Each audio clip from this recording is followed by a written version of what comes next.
No Scotland, no party. No What? No. No Rangers. Mummy's doing something. Mummy's doing something just now, so just you can't. No Scot.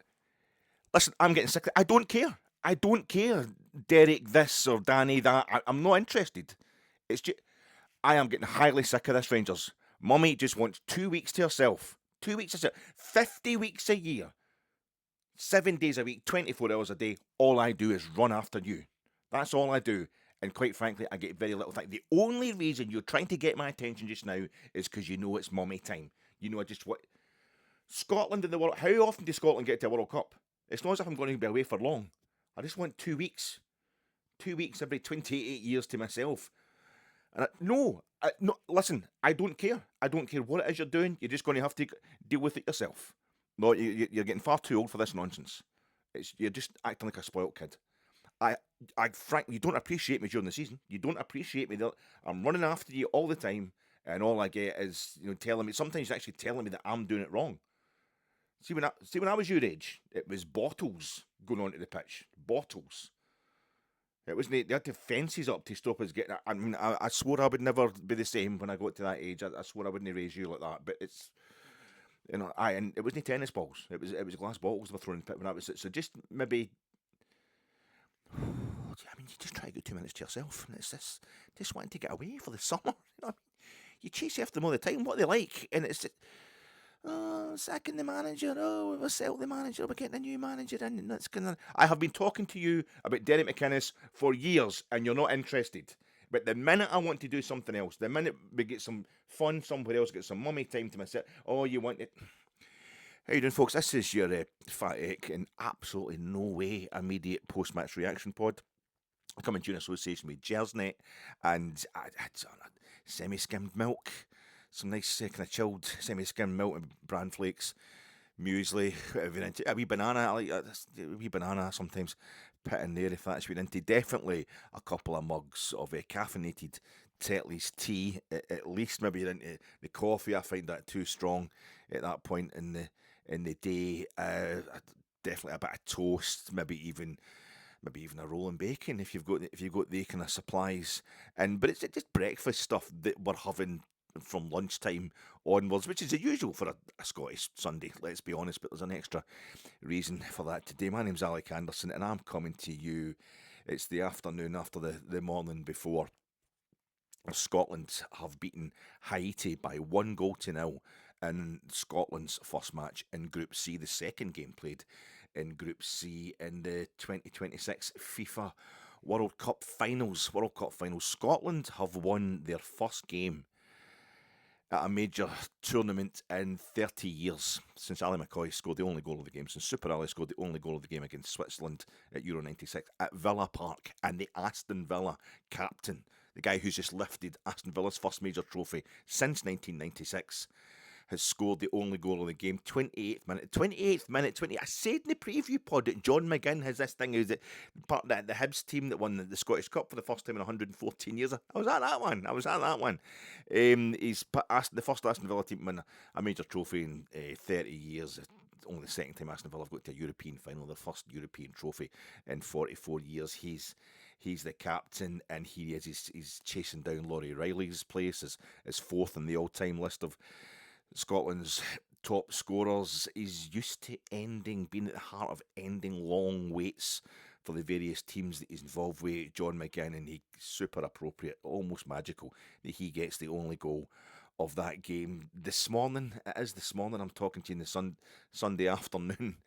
God, it's a bit confusing, and it's not just the win itself. It's Scotland's first win at major finals for 30 years. It's Scotland's first win at the World Cup for 36 years since we beat Sweden in Genoa at Italia 90. It's the first time Scotland have kept a clean sheet in the World Cup since, because we had that 0-0 with England at Wembley in Euro 2021, basically. But it's the first time we've kept a clean sheet in the World Cup finals since, for 40 years. Netza Quechua, whatever the name of that, played a very complicated Mexican name. Apologies to all my Mexican viewers, but luckily it was known as Netza to most people. They shortened the name of that town, in which we drew 0-0 in our last game at Mexico 86, a result that only pleased Uruguay.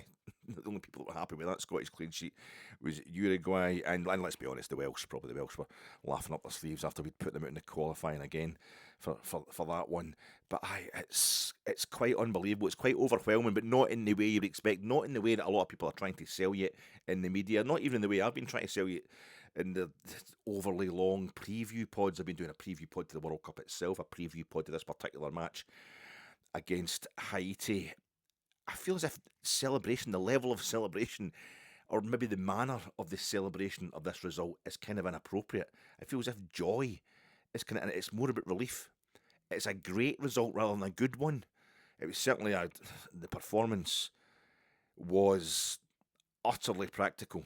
It was quintessence of practicality rather than there being anything particularly encouraging about the football. But there's so much that's encouraging. It's only the fifth time that Scotland have ever won a World Cup finals match. We're only at our ninth World Cup final. So there's that. Scotland, as I was making a big play of in my preview pod, have never won 2 games at a major finals tournament, and we've only been to 12 before this. This is only our 13th tournament. So maybe, I mean, there's probably a correlation there. I nearly said Rangers. They will not shut up. They will not shut up, Rangers. They just keep going on about their manager, don't they, when you're trying to concentrate on something else. But there's probably a major correlation with the fact that Scotland have never won 2 games at major finals, and the fact that Scotland have never been out of the first round, have never get into the second round at a major finals. It's a hell of a night, a tumultuous night, I would say. You'll have watched the game yourself, I would imagine. You know exactly what happened, but I'm not so sure that I do. I was not expecting to feel the way I expected. Of all the times to have a how far have we fallen moment. And it's all I talk about. It's all I've talked about for decades, since the last time we're in the World Cup. It's certainly all I talked about for the 22 years, 23 years ultimately it took us to get back to finals football from France 98 to Euro 2020, which became Euro 2021, is just the state of the Scotland national team, how far they were behind our expectations of them, even when I was a kid and we were qualifying for, I don't remember West Germany 74, but we qualified for that. The first one I remember was Argentina 78, and then it was Spain 82, Mexico 86, Italia 90. By that point, I was really moaning about our failure to ever reach the Euros. We get to Euro 92. But we paid the price by not getting to USA 94 for the World Cup. But then we get to Euro 96, and then we're in France 98. And it was actually getting to the point where it was, oh my God, why, we can never get out the first round of any tournament ever. It felt like we were always at the finals, and you couldn't get out the second round. And it was like, did I moan about that too much? No, for the next 20 odd years, we can't get to the finals at all. We can't even get into a first round at major tournaments. So to have all this time to think about it, and for Scotland finally to be back there, and for them to win their first game and have 2 chances now to win that second game at major finals for the first time ever, it's not going to happen against Morocco or Brazil, because unfortunately we got to see their game before ours, and they're a different scale, the football they're playing. The players are a different scale. The pace is a different pace from the football that Scotland are capable of playing, and yet I still have a sneaking feeling that we might draw with one of them, because this is what we had to do. I said in my preview pod, there is no way Scotland are going to take anything off Morocco and Brazil, full stop. There is even less way Scotland are going to take anything off Morocco and Brazil if Scotland need to take something off Morocco and Brazil. If we go into the games against Morocco and Brazil knowing that if we fail to take a point in that game, we're out, and either of us give it, then there's even less chance of us getting anything other than an absolute doing. But if we are to take anything off Morocco or Brazil, we need to go in there with a slight feeling of we're on a roll, serious momentum, feeling good about ourselves, like we're almost in bonus territory. But we're only going to do it if we got 3 points from the game against Haiti. And we've done that. We have done that. And this is why Steve Clarke was giving it the hard sell. It's the way Steve Clarke has negotiated all the hurdles that Scotland need to get through so far to get back to what we were. We are back. That's it. We are back to what we were. We're back to the best we've ever been in terms of modern international football tournaments, and that's like winning a game in the first round of a major finals. And yet, I just had this massive feeling, shitting myself for the entire second half in particular, that we're going to concede the equaliser. It seemed inevitable that we were going to concede the late equaliser, and I could feel the double-edged sword. This is the other edge of the sword. Being back in major finals just makes the humiliation of embarrassing yourself football-wise even greater. It's wider exposure. If we were going to have Haiti equalising on us, we were going to be a laughing stock. Even though people are acknowledging that Haiti are a decent team, they're 40 places below us in the FIFA rankings. 40 places below us. We knew, I was talking about it as well in the preview pods, about the fact that they'd beaten New Zealand 4-0 in a warm-up friendly. They'd been unlucky to lose to Peru in another warm-up friendly. They've qualified for the World Cup, so that's decent enough in itself. They've got semi-decent players, they're quite well organised, they've got a great spirit about them. But it's still the reality of us celebrating the way the fans were celebrating in Foxborough, in Massachusetts, just outside Boston, in Boston City Centre, at the Hydro and various pubs and clubs all around the country. I don't know, it seemed too much, it seemed inappropriate, and yet, what a miserable git am I.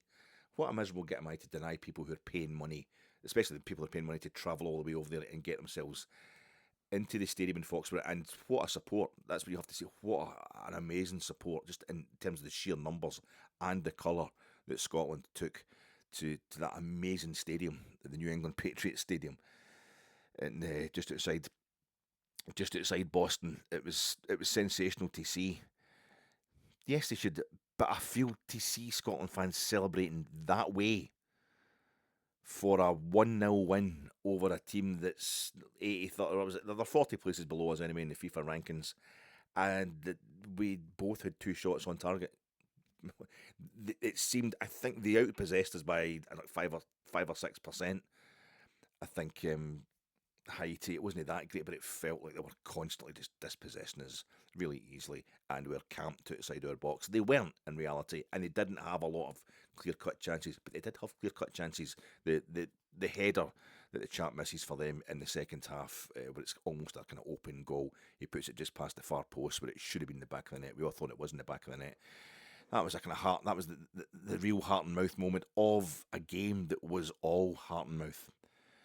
I feel as if that level of celebration isn't appropriate, and yet what is then?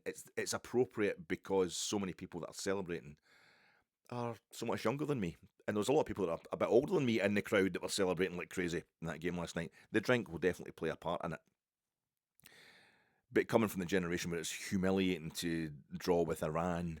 And we were pretty miffed that we only beat New Zealand 5-2. We let New Zealand back into the game at Spain 82. That, to be celebrating like that, to beat Haiti 1-0, seemed weirdly wrong somehow.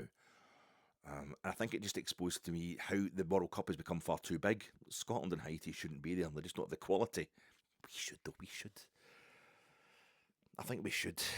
But it also...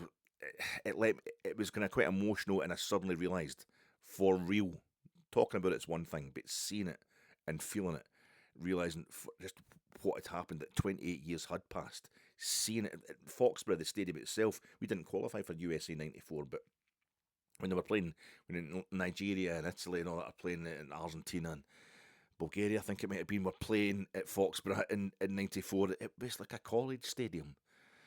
And that happened at the USA 94 World Cup.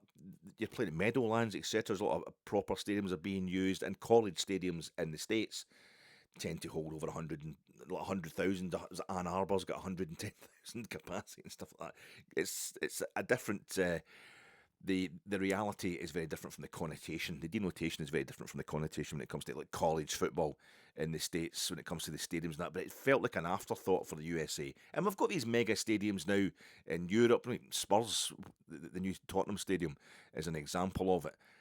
But to see us in that stadium, to see how different it is now, Scotland looked so tiny. We are a tiny nation, but our players looked tiny.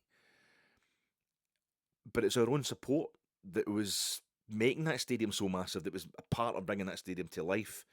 But the LCD screens, not even LCD screens, I don't know what the hell, those massive screens at each end of that stadium, the capacity could be like 90,000 if it wasn't for those colossal screens they've got at each end of the stadium.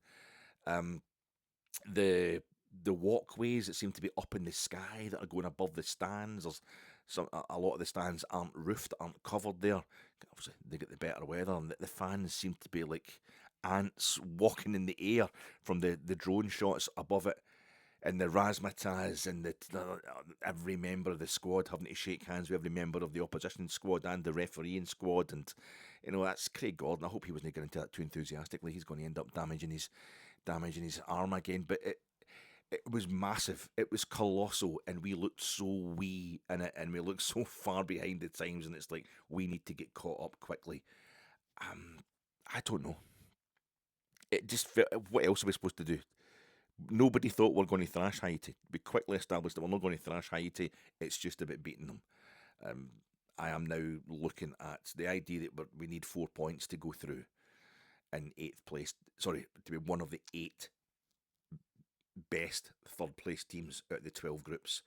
You'll progress to the round of 32. The idea that we're going to do that on 4 points, no, I'm now going to be watching all these other groups, looking for the possibility of countries finishing in 3rd place on 2 points. I think that's going to be our best way of going through. Having watched Brazil and Morocco's games, the first half of that, just the power, the speed, the skill of these guys, we could take a total doing of both of them and end up with a seriously minus goal difference. But at the same time, I have to. This is why it's so confusing. I should be delighted, and I think I am. It's you're tired, you're exhausted because you've been up all night. I've been up for this was the 3rd night in a row. Basically, I'd been awake from 2 till 5 in the morning, and I'm far too old for that. Probably because I'm sober as well. I haven't been drinking at all. It certainly helps, to stay up late if you're on the bevy. But also, I think it's just so generally momentous. It's such a massive moment to get the 3 points at a World Cup finals again. It's only the 5th time ever Scotland have won a match at a World Cup finals. But I wasn't expecting the final whistle to feel so almost ambivalent. I think it was ambivalent, really. And a part of me was, I don't want to say underwhelmed, I think just emotionally confused as to what was going on. I think it needs us to shut me up, become the Scotland that drew 0-0 in Denmark and in Copenhagen with Denmark at the start of the qualifying campaign, the very first game. The Scotland that beat Denmark, that performance against Denmark at Hampden back in November, the 4-2 game. The Scotland that beat Spain in the qualifiers for Euro 2024, the Scotland that beat Croatia and held Portugal and beat Poland away in the Nations League, the last Nations League campaign. We need that Scotland can turn up again, and I think it was all about acclimatising to the new. We've been to the Euros, yeah, but this is different scale. And you felt that, you saw that when the team came out onto the pitch last night. It's a different scale altogether. The World Cup is a different deal, especially in America where they do things big. In the States where they do things bigger and better. The Scotland team, I think, were just acclimatising to it. They've said that a few of the guys in their post-match interviews. It was just about getting used to being back at the most major of all major tournaments and to come through that with a win. I think there's a chance now they will let it kick in for a few days, and they might well go out there. It doesn't help us that Brazil and Morocco drew. So they both now need to be beating the other teams in the group more than they would if one of them had got the result last night. But we might be up for it now. We might be able to acclimatise. We might let the win sink in. We might have more confidence going into the next game and get that kind of sense of who gives a shit. Let's go for it, and do something magical to basically take a point. There is no way we are beating Morocco or Brazil. Absolutely no way. I think I find it just as unlikely that they're going to draw with them, to be quite honest. But there is a chance it could happen. And maybe we'll go through other teams in the other groups being unable to get to 3rd place on 3 points. It's when we come down that tunnel, that cavernous tunnel, and out onto that pitch. And I've watched 4 or 5 other games. I've seen the whole thing with the flag coming out onto the pitch. It's that whole thing that I always say about being in a card shop. You're looking at Hallmark cards, the sentiments on them, they're all sickening and they're quite tacky, and you think, oh, to the most loving father in the world, and like, oh, geez, that's sickening. But if you get that card from somebody that you love, it's exactly, oh my God, it means so much. And that's what it's been like. I've seen the whole ceremony, the opening ceremony, the start of the games, these other 6 times where they have a flag of each nation covering half the pitch. But see, when that saltire got unravelled last night, it took up half of the pitch. In Foxborough, I nearly went at that point. I did nearly go. I was kind of annoyed through If I Were a Scotland, because we're doing that thing of the fans are singing it too fast. It wasn't very unified. It probably was absolutely amazing in the stadium itself. But then the game started in Scotland at the first 5 or 6 minutes, looking busy, looking quite in control. I'm thinking, yeah, I can't believe we're here. We are back. We're back at World Cup. This is phenomenal. And then from about the 6th minute up until the first water break, which was about 20 minutes later, it was like, yeah, I'm back. I'm back at World Cup. I know it. I know that feeling. I know all about it. I know everything we've done wrong in World Cup finals in the past. I remember as a kid, but I was back to being 8 on the cusp of 9 years old at Argentina 78, watching Scotland players who are so good and have achieved things in the European stage, have won major league titles, etc., just disappearing into themselves in a way that, and this is Costa Rica had that feeling. Remember Costa Rica? I'm like 21 by that point when we're losing to Costa Rica in Genoa, and it's like, when will it start? When will we start playing? When will the players realise where they are, what's happening here, and they'll turn up? And I'm watching the likes, just Scotland legends get into themselves, disappearing into themselves and hiding, being unable to cope with it. And I'm watching that again last night, and it's the potential for humiliation on the biggest stage of all. Just suddenly that was all you from a level of expectation that was nothing compared to what we felt going into Argentina 78. Particularly now I'm a hardened old adult, but still to watch us disappearing and letting. It's all you're watching the opponent thinking they're trying, they're enjoying themselves, they're getting moves going, they're relaxed enough, they get the occasion. Why not us? Why can't it be us? And the water breaks, which are obviously a way to get in advertising to split the game into quarters to make it more sellable to the Americans. It's a way of doing that through the back door. But the water break saved Scotland. It won the game for Scotland, the first water break, the first hydration break. And Steve Clarke just got to go in there and do what he does. This is why he might just have earned his 4-year extension to his contract right there and then. He's just had a word with them, and they come out of that water break and they send one long ball forward. And I said to my wife, he's telling them just to go more direct, just get in behind them and chase it down. And then they do it again. And that's where the goal comes from. Che Adams kind of controls the ball. I think it's been overplayed how well he controls the ball. It still kind of comes away from him. A Brazilian or a Moroccan would just take that in their stride and just run on. But he does. It's a good take. He controls the ball over the top from Grant Hanley. It ends up going to Ben Gannon-Doak, who's I think a really great player. He'll be an even better player for Scotland as he gets a bit older. And ends up, the ball goes across the front of the goal. Was it Adams went in and had a shot that comes back off the goalie, it bounces out, and then goes John McGinn. And it's wildly deflected, but it's his goal. It's his moment. It's his era for Scotland, I think, John McGinn. And at that point in time, you had no idea it was going to be the only goal of the game. You suspected it was definitely going to be the only Scotland goal of the game. But it was a long, long game. It was a long 20 minutes before that, and it was a long game after that as well. Never really. McGinn had a chance again in the second half where he kind of controls it, and he's kind of one-on-one with the keeper at an angle. Can't get the shot away at all. But after that, other than that, Scotland just flattered to deceive. But perhaps so did Haiti. So little's expected of them. You're obviously going to be more critical if we're not doing the business against them. But it was about getting the win. And you can see Steve Clarke dotting about the pitch at the end, saying to his players, he's like a hammering a point home. And I'm thinking, he's already coaching them for the Morocco game. Surely we'll be setting up different in that game. What he was clearly saying to them was, this is a win. Tell everybody, and it's the first thing Clarke says when he's interviewed by Haley Barber on the pitch, we were told this was a must-win game. We have won this game. That is the party line. It's positivity. It's pushing positivity into us because fat gets like me, miserable gets like me, can't be allowed to dominate.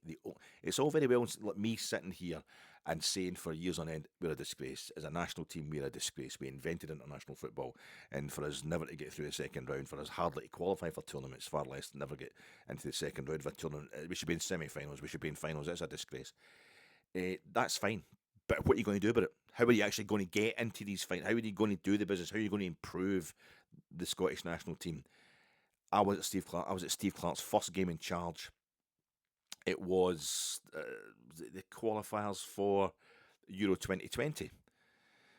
He just took over from Alec McLeish after that 3-0 defeat in Kazakhstan. It was the end of Big X's reign as Scotland manager, and it was a Saturday night, almost 7 years ago exactly. It was June 2019, and Andy Robertson, his captain, scores against Cyprus, and then Cyprus equalise, and Oliver Burke, what happened to Oliver Burke?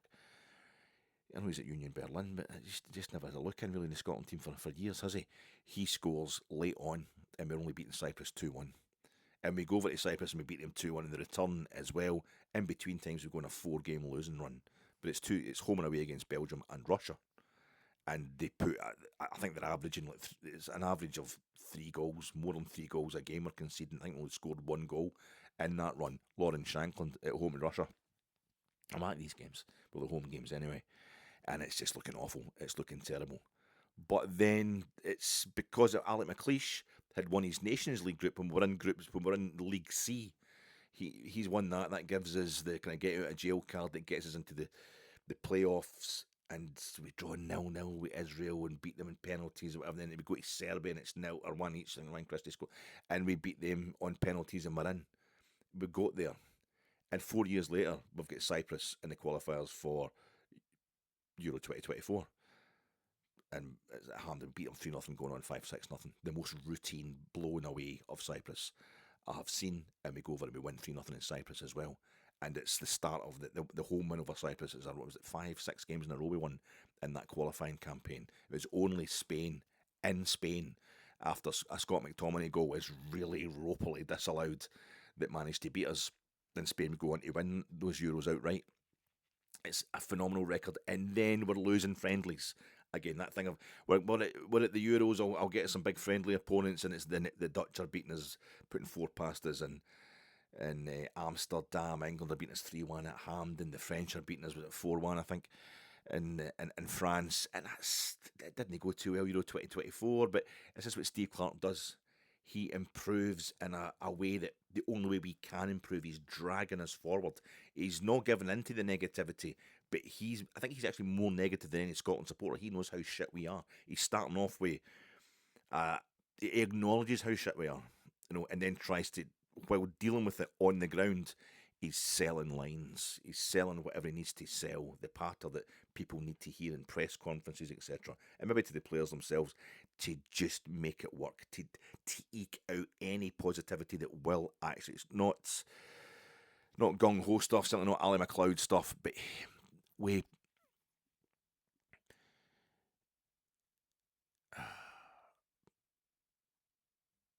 5 at the back, basically, when Steve Clarke first takes over. He realises we've got a paucity of centre-halves, and we've got too many classy full-backs. He tries that by putting full-backs at centre-back and what have you, and Scott McTominay's playing as a centre-half, but it's kind of 3-5-1, which is actually a 3-5-1-1, which is actually kind of 5-3-1-1 most of the time that he's starting in most games. And he's got to the point with the last campaign, we're kind of 4-2-3-1, and then that's 2 Saturdays in a row we've played 4-4-2. It's maybe 3 Saturdays in a row, considering Curaçao went down to 10 men at Hampden. I wasn't really noticing the tactical changes in that game, but it's just happening. And he takes breathers. We lose to Hungary in the last game of Euro 2024, and we then go on a 3-game losing streak in the Nations League. And we lose our first ever game at home in the Nations League. A great record in the Nations League, Scotland. When we lose to Poland, and we lose to Portugal in Portugal, we lose to Croatia in Croatia. This is on the back of losing to Hungary in the last game at Euro 2024 in Cologne there. In Stuttgart. So we've lost 4 in a row. But then there's a 0-0 with Portugal at Hampden. Cristiano Ronaldo's pissed off, and it feels good. And then we win 3 in a row. We're beating Croatia at Hampden. We're beating Poland away from home. I think we beat Greece in the relegation playoff. We beat Poland in the last minute goal. Amazing goal. What a ball from John Suter to Andy Robertson at the back post in Warsaw to win that game, to put us into the playoff. At one point, it could have put us into the actual the actual finals, the National League finals.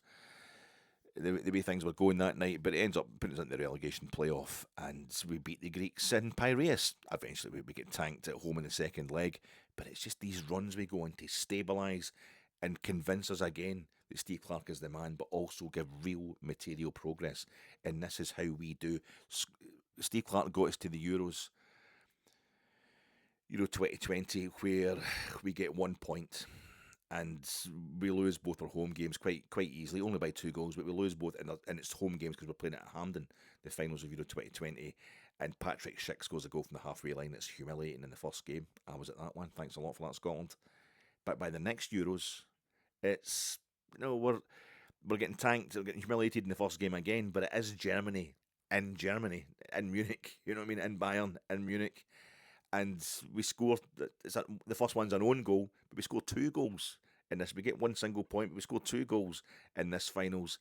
And it's the 100th minute, I think, of the game, the very last game in the group, where we technically go out, where we're confirmed as being put out. So it's just, nobody's giving Steve Clarke any credit for that, but it's taken us forward. And now here he is, he's got us our first finals win, in 30 years, 36 years, our first win in actual finals to our first win in 30 years, because Euro 96, but first win at the World Cup in 36 years. It's improvement in a way that you don't notice, and I think he knows that we need the momentum to go into the second game. His team last night, or this morning, his team was kind of, he did go with the 4-4-2, and I thought he might be rethinking that. He went with Angus Gunn in goals. I thought he'd played Angus Gunn for the Bolivia game. I thought he'd maybe go with Craig Gordon just for the experience, but Angus had a few ropey moments. He went with Grant Hanley. I thought he'd go with Hendry, and he did. I didn't think he'd go with Grant Hanley, but he did. And he wasn't bad, Grant Hanley. Looks like a penalty waiting to happen, but he puts the ball forward, it leads to the goal. And I thought Ryan Christie would be in. I thought Ben Gannon-Doak or even Lawrence Shankland would drop out to make sure he could accommodate Ryan Christie and John McGinn, because McGinn had to start, but I thought Christie had to start as well, but he didn't. And it was Christie that dropped out to make sure we did play with Adams and Shankland up front, and I thought that was brave, and I don't necessarily know that it worked. I think he was dying to go back to 4-2-3-1 to take off Shankland or Che Adams, just to have the one up front and have even maybe John McGinn going in behind as in a kind of 10 role, because he's naturally cautious, Steve Clarke, but he's got good reason to be, with the way Scotland, the kind of lack of defensive prowess we've got. But Lewis Ferguson was in there as the kind of safety guard in midfield. But Ben Gannon-Doak was allowed to play and full of energy. We played with the 2 up front, but I think we could have we'd actually been better having more in the midfield to gain more control of the ball, because we were getting, the turnovers were so frequent, and they were right back on top of us, Haiti. As soon as we lost the ball, there wasn't a great amount of control in the game, but we won it 1-0. So that's all that matters, and I think that's one thing that encourages me to have an outside chance of a shock point from our next 2 opponents, is that we will be much more comfortable having Christie and McGinn back in the midfield. His tried and trusted servants. I think Che Adams will take precedent over Lawrence Shankland for the next 2 games, just because of his physicality. I think Shanks will be on the bench, but he worked himself into the ground. Lawrence Shankland, it's so noticeable for me as a Rangers fan that I'm now calling him Lawrence. Now, on you go, Lawrence. On you go. Before it was, Shankland. Right, Shankland, did he signed for Rangers now? Suddenly he's Lawrence. Unbelievable. But it was tense. It was horrific. The fear of, it's like touching the hubris, touching the potential for humiliation, but it didn't happen. We didn't get humiliated. I find just beating Haiti 1-0 instinctively humiliating. Winning a game like that only by a goal to 0. But I'm coming from a point of view which I didn't even realise I had, but I think I've still got that Victorian era innate arrogance that says Scotland, if they win the home internationals, are the best team in the world. And I think that's what Scotland as a nation, as a football nation, has been dealing with our entire history. We need to realise how poor we are, to reset, to be able to push forward and become a decent international nation. This should just be the start of it. And I think Steve Clarke is definitely the man that knows how to do it. And his attitude that he was selling to the players, and luckily has been picked up on by the entire nation, it seems, that this is a great result. It was all about winning, and we have won. It's designed to give us a momentum, going forward. I can think it can seem like job protection to cynics, but I think it's about making Scotland better, enabling us to actually go there and get through to a second round, when that would change the entire dynamic of supporting Scotland forever. And that's exactly what's required. So I think it's a night that it remains to be seen how massive it is.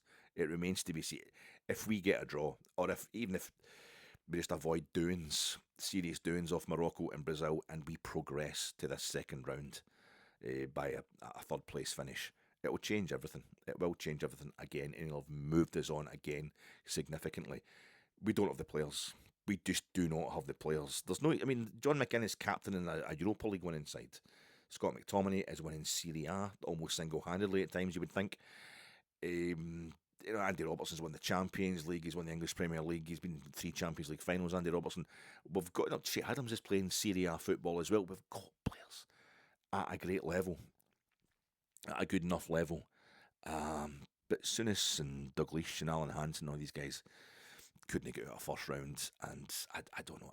I feel as if when I'm watching Brazil, I don't watch Brazil, a bad example, but Morocco, how they've come on through the decades. Watching them last night, it's powerful. The way they're playing football is at a different level altogether. It's grassroots stuff where we really have got to change stuff. Maybe just eat grassroots to breed bigger players. I don't know. But something fundamental has got to change. So Stuart Clarke can only work with the materials, like any international manager. He can only work with the materials he's got, and it's a massive result. It is a massive result. I'm just having trouble getting my head around the fact that we're now at a World Cup. We're now at a stage, Scotland, where beating Haiti 1-0 is not a national disaster. It's not a really kind of ambivalent result. It's not a kind of, well, we won, but it wasn't good enough. That's going to cost us. It's a matter for celebration. I hope people really enjoy it. Listen, there is no getting away from the facts because it's happening at exactly the same time. You try to go to your bed at 5 in the morning. The sun was coming up by the time I finished watching all the post-match reaction over in the States. It's a beautiful, beautiful morning, and there's so many metaphors staring you in the face about a brave new dawn, a beautiful new dawn for Scotland. But no, it's Rangers. I've got rid of the manager. Rangers are losing their head coach, and we're getting another head coach, and finally we're getting Derek McInnes, who seems to have been coming to Rangers for over a decade now. We approached him, of course, in 2017. He'd almost accepted the job, but that all fell through, and concomitant from James Traynor having a go at his character and all that, and he's shown his character by coming back to Rangers. It seems like suddenly we're Lawrence Shankland. He's not accepted the job. It's not been confirmed. I think he's agreed. He wants the 3-year deal. He's wanting to come. Rangers have officially approached Hearts. It looks like it's just all a matter of time until it's officially confirmed that he is our head coach. That's almost kind of happening before Danny Röhl seems to have been confirmed as leaving. But him and his coaching staff, Danny Röhl, are off to RB Salzburg in Austria. All the best to them. I'll do a wee assessment of Danny Röhl's time at Rangers. Now, this should be about Scotland. It should be about Scotland. I'll do a wee assessment of Danny Röhl's time at Rangers and what we think is going to happen with Derek McInnes, and what this means, and what it means for Andrew Kavanagh and the 49ers. How they were seeing the Parag Marathi Stadium hosting Qatar drawn with Switzerland last night. Qatar equalising right at the bloody death, and that's all I could think about watching Scotland against Haiti. It's just unbelievable, the timing from Rangers. We just won't let it. They won't give us a break. They won't just let us have the summer. Will we, Rangers? It's momentous stuff all the time. I think it's a shoe-in now that Lawrence Shankland's going to be captain next season. There's already a chance of that. I think it's an absolute shoe-in now. And never mind what Rangers are doing. It's like Lawrence Shankland and Derek McInnes have decided we need more firepower. Them as two individuals have thought, no, right, we need to beat Celtic now. Like this, particularly the way things ended so controversially at Parkhead, the last game of the season, the game that ultimately cost them the title. Hearts But it's like they've thought to themselves with the Celtic fans invading the pitch and stopping the game early and stuff like that. They've thought, oh, fuck this. I'm not going another season at Tynecastle trying to get back to this point, a chance this is going to happen again.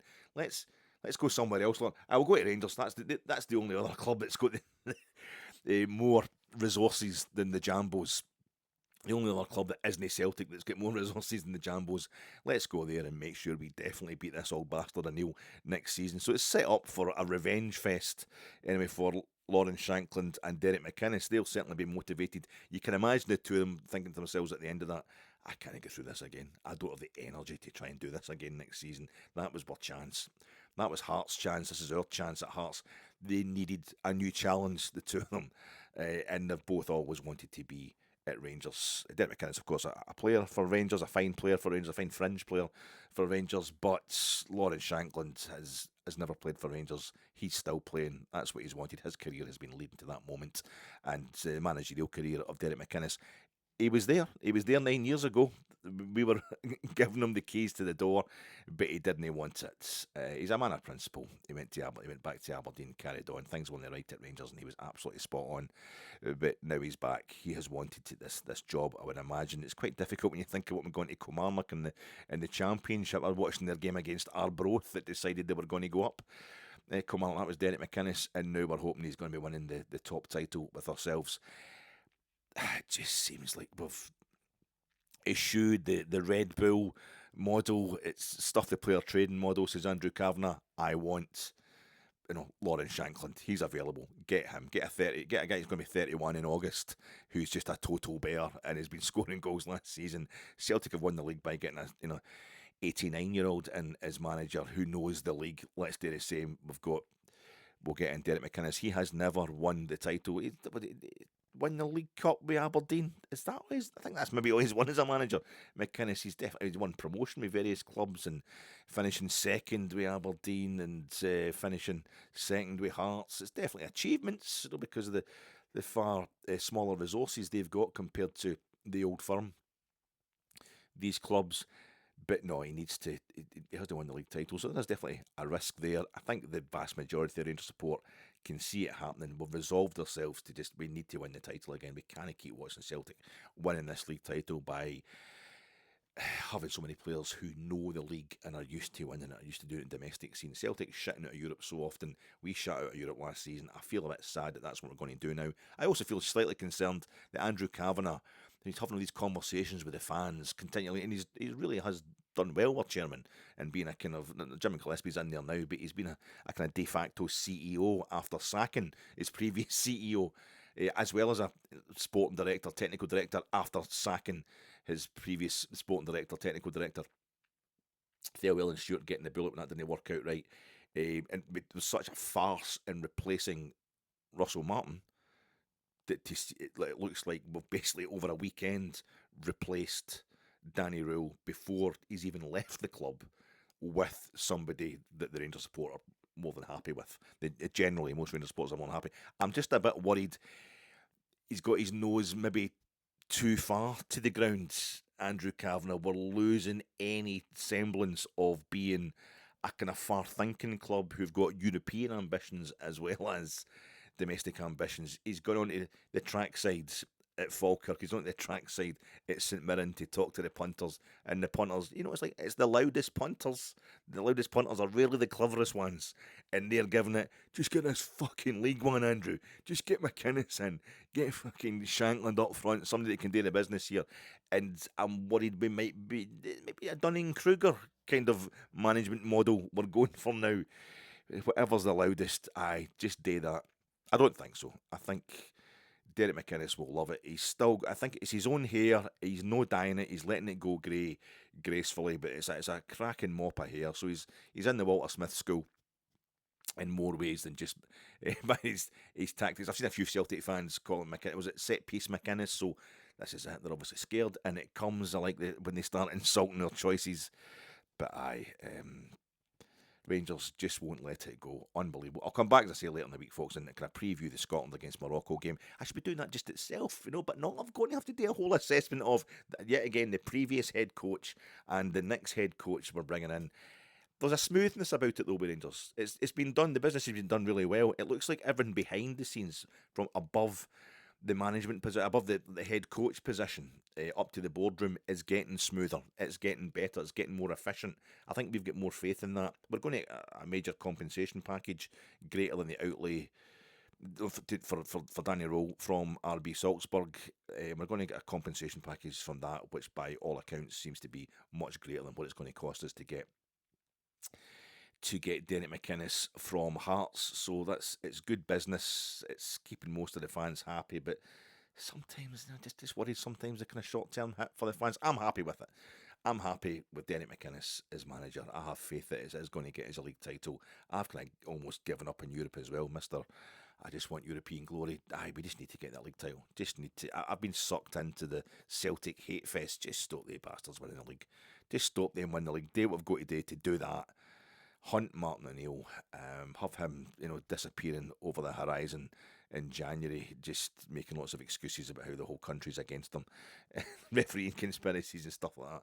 That'd be absolutely great, and we'll worry about the long term, bringing on new players and bringing on a new style of football conducive to a club of our size. I'll worry about all that afterwards, but I think just now Derek McInnes is an absolutely fantastic fit. There's a slight kind of, it feels a bit safe. It feels safe in the best way. I don't mean safe as in unadventurous. It feels like a kind of warm cuddle of an appointment. Like Lawrence Shanklin signing for us. Yeah, that's fine. I don't want to overthink it anymore. That's fine. That's what we need. Derek McInnes, he loves us. He gets the club. He knows us. He's good enough. He'll be, that'll do fine as well. That's what it feels like, and that's what we need. Scotland, though, the national team, keeping it pretty hairy while also achieving fairly new things. Fairly revolutionary things. The first win at World Cup finals since 1990. So let's suck on that for a few days. Enjoy a nice early night. A nice early night on Sunday night. It's absolutely brutal. I can't handle the pace anymore. It's 11 p.m. kickoffs are going to seem really nice and early for the next two games for Scotland. And I'll talk to you through the weeks, folks. And thanks so much for your attention to all these over emotional pods I'm putting out. But following Scotland and following Rangers, it's just wild these days. Absolutely wild.